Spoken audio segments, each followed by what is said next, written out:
Well, hello everyone. This is Dr. Shelley Plum, and I'd like to welcome you all back to From the Hip.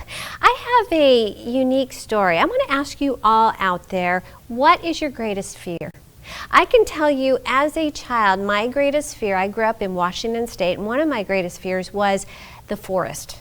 The forest was dark, and I would envision goblins and witches and all kinds of things in that forest. But I'll tell you what, my grandmother took me by the hand one day, and she took me out into the forest. And she showed me a whole different side of the forest. She showed me the birds. She showed me the trees and the plants and the creatures that were in the bushes. And I'll tell you what, just looking at the forest like that gave me a whole new perspective. A whole new perspective. So having said that, I have a unique treat for you today. We have Jim Abernathy with us today. Now Jim spends a lot of his life under the water. Now under the water was something that I'm willing to bet a lot of you out there think that you're afraid of, and that's sharks. But he has a unique viewpoint that I think is very interesting to see. So we're going to be back in a moment with Jim. I'd like to share with you another special encounter that we had during the making of Tigress Sharks. With Hannah Fraser at the center stage and Sean Heinrichs directing and a fabulous film crew, we watched the tiger shark swim around Hannah, and suddenly this shark came in, new to human encounters and everything going on. Everyone on board wanted to name this new shark after our superstar, Hannah Fraser. May I present to you Hannah Tiger. And as you can see, Jason Harvey kneeling in the sand, giving Hannah Tiger affection. The shark is watching his hand signal, and every time he gives it, the shark comes back for love and affection. This shark is responding to just love and affection, not fish. We did not feed at all. This is just love and affection, which proves beyond a shadow of a doubt, once again, sharks are sentient animals and need to be treated with respect and admiration, the same as dogs and cats. It's time we put a stop to shark finning worldwide. If you'd like to find out more about how we stumbled upon giving sharks love and affection to remove hooks from them, or help us save these magnificent creatures that are so essential to our future existence on the planet, be the voice for those that cannot speak. Visit our website. Contact us. Thank you.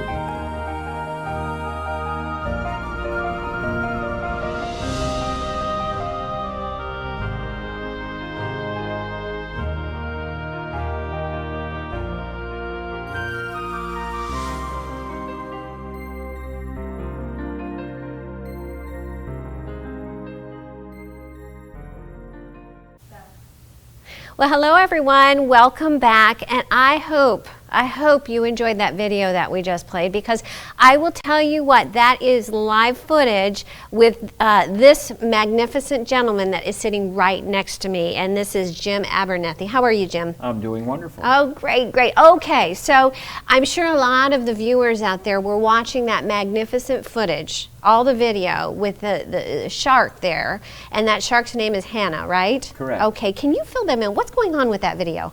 Well, Hannah Tiger was named after Hannah Fraser, our Australian model that we made a viral video for conservation protesting the war on sharks in Australia.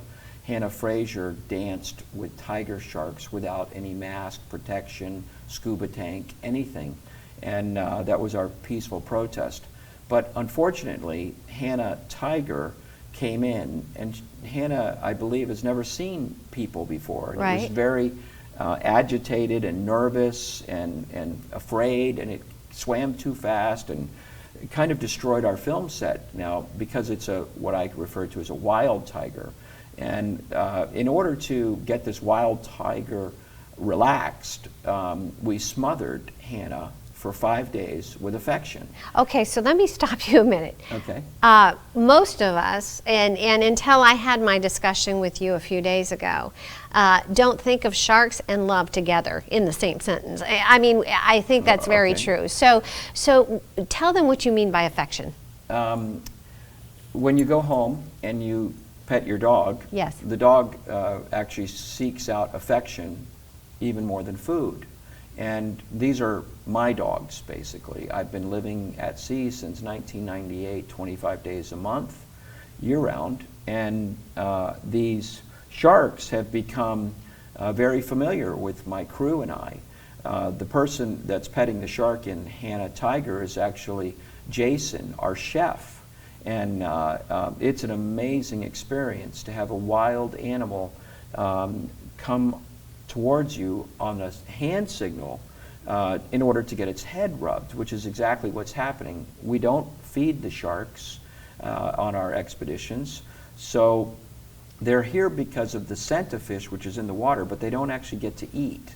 So Hannah Tiger is actually just responding to a hand signal from Jason that says, "Do you want your head rubbed?" And as you can see, tiger sharks, and all sharks for that matter, are sentient creatures and actually appreciate affection even over food. Is that right? It is. It's hard to believe. That is incredible. That's incredible. So can you describe how did you get to that point where you started petting the tops of their heads and all of that? I'm sure that didn't happen overnight, right? No, it didn't. It was a very strange thing that happened back in around 98 or 99. I met this, or saw this shark that only had one eye, a lemon shark, and I named him Captain Ron after this very comical movie that the star doesn't have a left eye as well. And I felt sorry for the shark. I didn't think it would survive. But in 2003, Captain Ron, the lemon shark, swam in with this huge hook going through its bottom jaw. Oh. And I just felt so sorry for it. And I sat there watching it swim around as this hook is making an even bigger hole in its jaw. And I got this crazy idea, at least back then, that I wonder if I could bond with the shark and gain its trust enough that I could pull the shark in close to my head while I'm rubbing its head. Yes. If it would appreciate affection enough that the shark would trust me, so that I could pull it in close to my head, visualize taking the hook out, and in fact, within 2 hours, I had that hook out.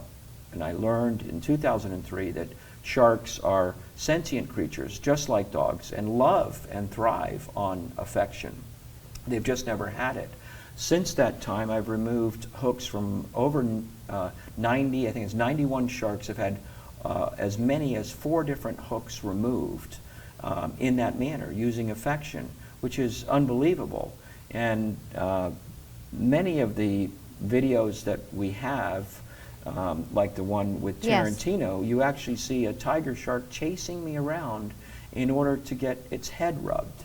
And that's why the trailer for the film Tales by Light by Abraham Joffe, and starring one of the world's most talented photographers, Eric Chang. I've seen his, you showed me his work. It's amazing. Incredible, right. Yes, and so is Abraham Joffe. And this work, where the trailer that National Geographic Australia made has received over 20 million views in that short amount of time, because the subject matter, sharks responding to affection, yes, is literally unbelievable. Right. But we teach people every single week how to make friends with a shark in a short amount of time. And when I say friends, I mean to the point that the shark will actually follow you around in order to receive affection. And we're not feeding him during any of this time. So this is really groundbreaking information in my opinion. The reason is living in South Florida, excuse me, there is almost, sharks are misunderstood. And you see videos of them, people fishing for them. Can you comment on that? How are sharks treated in our waters right now? Well, I would say that 99% of the world believes what they've seen on TV. Jaws? And TV, yeah, the Jaws mentality is believed. And on TV, you know, they project them as mindless man-eating monsters, and most of the world would rather have them dead than in their ocean, especially if you're going to go swimming in the ocean. But the truth is that sharks are completely misunderstood. What even the International Shark Attack File calls shark attacks is really a shark mistake. And the proof, it's a mistake, clearly. And the proof is in the statistics, because the majority of the shark attacks, as they labeled them, it's actually a bite and release. And certainly a vicious predator that has the capability with jaws like this, powerful fish, if they wanted to take us down, then the 7 billion times we go in the water on a yearly basis would have a lot more statistics of 75 attacks year-round worldwide, and less than 5 per year average dying. In fact, if you look at the statistics of nature, animals, almost all animals, bite and kill more people than sharks do every single year. For example, cows in the United States kill 20 people a year. The domestic dog and the yes, the domestic, very vicious animal, the cow. I don't know. You don't think of that, do you? Think of it. It's 4 times as many as sharks worldwide on average. The domestic dog and the domestic cat are like 16 to 20 deaths just in the United States. Deer kill 135 people on average yearly, and one of my favorite statistics is 1,600 people are attacked and bitten every single year in the state of New York by people. But we don't have People Week. And because it's literally unbelievable for the media to project any of these animals as a mindless man-eating monster, because we all know them to be very nice. However, very, very few people go in the water, less than 1% of our population, and a very small percentage of them actually seek out sharks. Now, as a conservationist, I believe that the best way for me to help this species get the reputation it deserves was to target the most dangerous sharks in the world and swim with them every day, never with a cage. And that's exactly what my business does. And we started this in the 90s.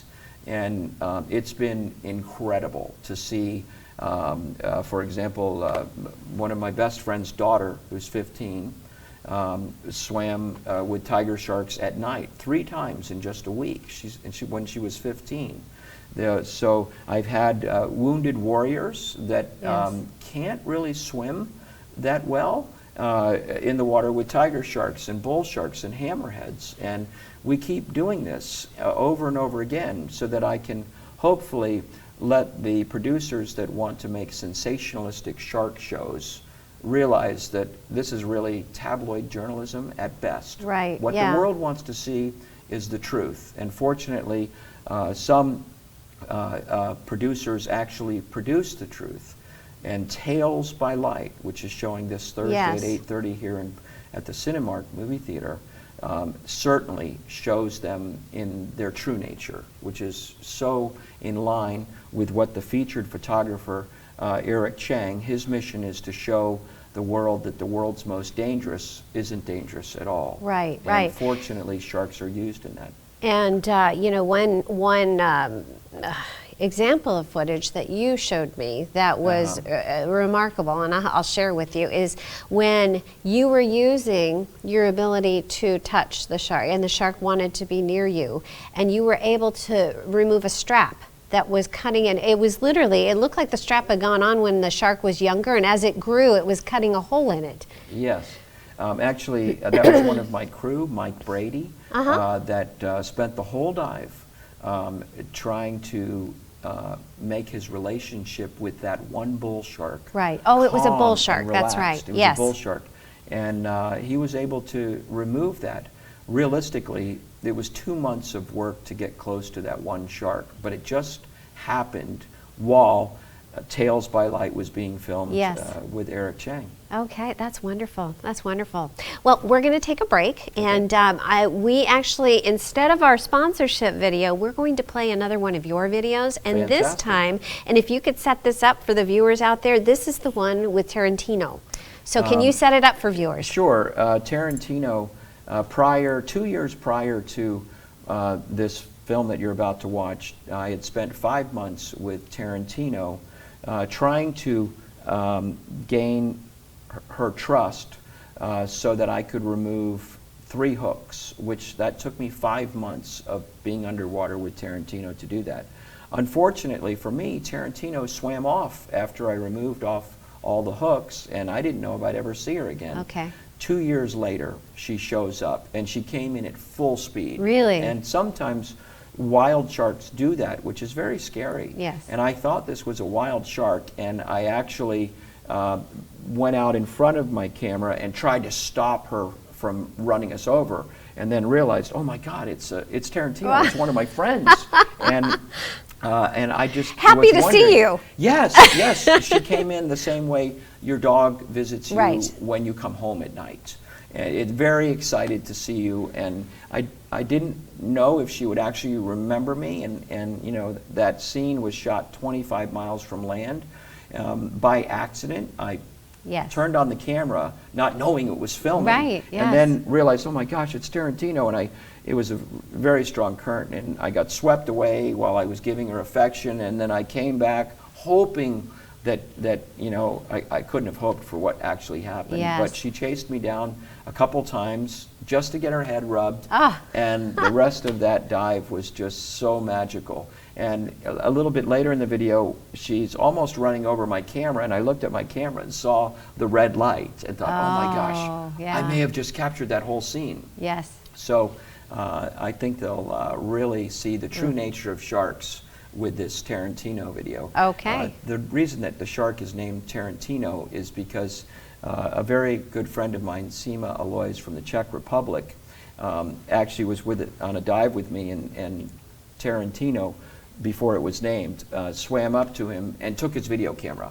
And of course, it grabbed it and then spit it back out, and the second time it grabbed it, the camera had turned around and it was a video camera recording. And you saw all of his friends and him like, how do I get it back?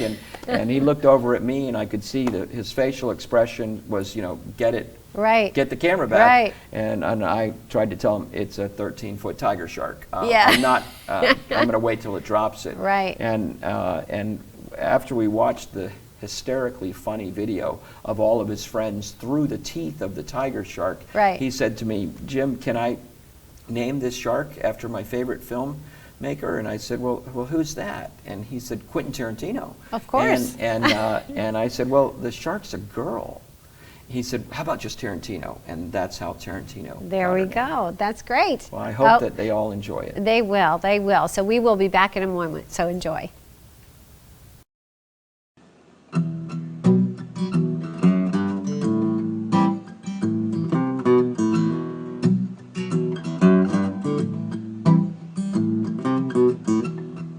I was hoping to find you when I came back today, just like I've been doing every time I come this way. When I first saw you, I could see your pain. I reached out to help you and you didn't move away. Oh, there's a current dragging me away. Oh, now I'm adrift, but I want to stay. I look in the distance and there you are, coming towards me. You can see that I care. You recognize that I was the one.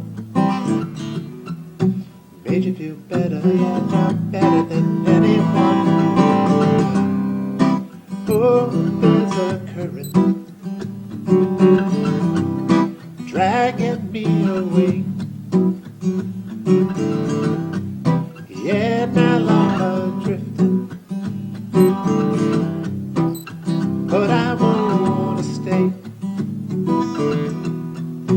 amazing when you get this close to me.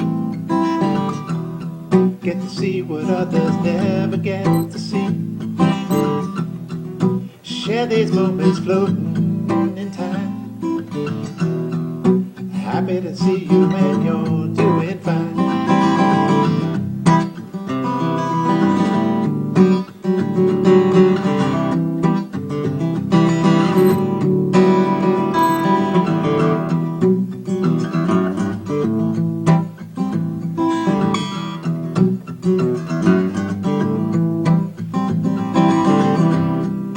Oh, there's a current dragging me away. Yeah, my love drifting, but I wanna stay. I hope one day that the world will see many reasons just to let you be. Recognize that we all need to change. Will I ever see you come this way again? Oh, there's a current dragging us away. Yeah, now we're adrifting. We just can't stay.